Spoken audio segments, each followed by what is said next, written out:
نروحوا نفرحوا وليداتنا بهذه الكيكه بدون فرن بالرموز الامازيغيه بطريقه سهله بسيطه. قعدي معايا للاخير باش تشوفي كيف خدمت هذه الرموز، وما تنسيش تدعميني بالجيم والبارطاج.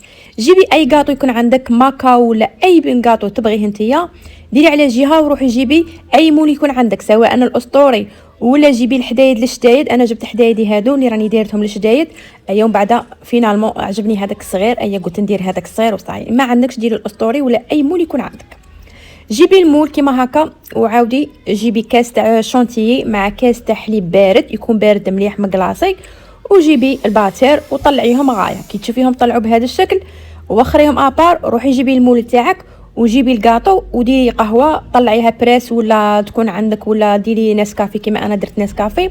ديري شويه لاكريم هنايا في القاع وبديت تستفي كيما هكا. عاودي ديري الكوش الثاني باش تجيك الكاطو يجيك غليظ شويه، ما يجيش رقيق، باش من بعد ما يذوبش كاع في لاكريم. عاودي ديري لاكريم وجيبي الفوغاج هذا تاع فرويور ولا اي فوغاج يكون عندك، ولا ما عندكش الفوغاج ديري بانان ولا ما ديريش كاع. المهم حاجه سهله بسيطه نفرحوا بها وليداتنا في هذه الحفله تاع يناير، وان شاء الله يكون اليوم الفوز للمنتخب الوطني ان شاء الله، ونفرحوا كاع ونديروا حفله شابه. هي عاود زدت لاكريم من الفوق وكملت كيما هكا. وقولوا لي نتوما في التعليقات علاه نديروا السكر غلاس كيما هكا من الفوق قبل ما نديروا الكاكاو.